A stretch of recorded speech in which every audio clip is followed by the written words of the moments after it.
Hello everyone, this is Harpreet. As you know about me, this I have qualified NIT for the three times and have 4 year teaching experience. And as you know about me, I teach each writer in Hindi language. So today we have Montaigne. Montaigne, French writer, father of English essays, father of essays. मतलब सबसे पहले एक लेख निबंध किसने लिखा?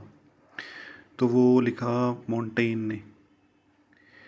मतलब सबसे पहले जो एसेज लिखे गए वो फ्रेंच लैंग्वेज में लिखे गए और वो लिखने वाला था मिशेल डी मोंटेन था वो।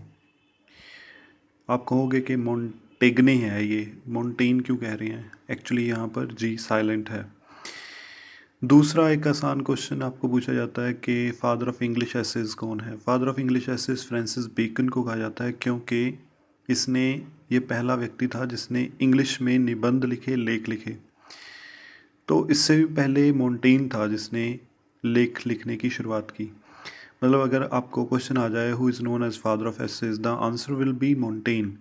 And if you are asked who is known as father of English essays, then the answer will be Francis Bacon.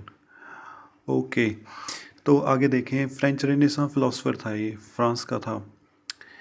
और उसकी जो लेखनी है वो कैसी है? सबसे पहले मैं आपको बताऊंगा कि इसके जो मैं डिफ्रेंशिएट ही कर दूं यहाँ पे। देखो, बेकन भी आपने पढ़ा हुआ है और मोंटेन के बारे में मैं आपको बता रहा हूँ, उसके साथ डिफ्रेंशिएट करके इसको ईजिली बताया जा सकता है इसके बारे में। जो जो बेकन है वो ऑब्जेक्टिव एसिस्ट उसको कहा जाता है क्योंकि वो साइंटिस्ट, मतलब साइंटिफिक टेम्परामेंट का था। उसके सभी एसेस फैक्ट और फैक्चुअल थे, ऑब्जेक्टिव थे। और जबकि मोंटेन जो कि फादर ऑफ एसेस है, इसके एसेस सब्जेक्टिव हैं। सब्जेक्टिव मतलब इसकी ज़िंदगी के साथ जुड़े हुए एसेस हैं। वो अपनी ज़िंदगी को बताते हुए कुछ फ़िलासफ़ी वगैरह दे देता है, पर वो बिल्कुल ऑब्जेक्टिव नहीं है। मतलब इतना वो ऑब्ज़र्वेशन के ऊपर और कुछ उसने ज़िंदगी की सच्चाइयाँ नहीं निकाली हुई जो कि ऑब्ज़र्वेशन कर के फ्रांसिस बेकन ने निकाली हुई हैं। तो उसके एसेस ऑटोबायोग्राफिकल हैं, सब्जेक्टिव हैं। उसके एसेस में एनेक्डोट्स मिलती हैं, उसकी ज़िंदगी के साथ रिलेटेड छोटी छोटी कहानियाँ मिलती हैं। और उन कहानियों में उसकी उसकी अपनी ज़िंदगी झलकती है और वो एक इंटेलेक्चुअल ढंग से वो बताता है अपनी ज़िंदगी की सच्चाइयों को, अपनी ज़िंदगी के बारे में। मोंटेन ने का जो लिखने का स्टाइल है वो रेट्रिक है। रेट्रिक मतलब ऐसे लिखता है जैसे कि कोई एक स्पीच कोई आदमी दे रहा हो। और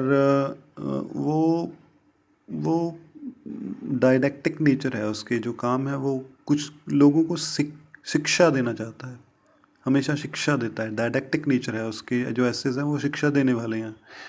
और उसका जो उसके जो सभी वर्क्स हैं उसमें उसने कोटेशंस यूज़ की हुई हैं, उसने एल्यूजन्स यूज़ किए हुए हैं।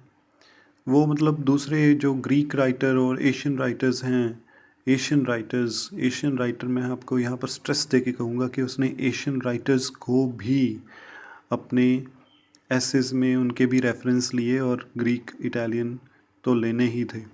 उसकी एक फेमस कोट है, I am my self the matter of my book. इसी कोट से पता लग जाता है कि उसके एसेज ऑटोबायोग्राफिकल और सब्जेक्टिव हैं।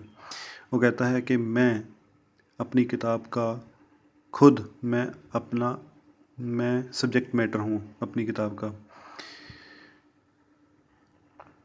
और उसकी एक कोट है, oh what do I know. अब मैंने आपको एक और इम्पॉर्टेंट बात बतानी है।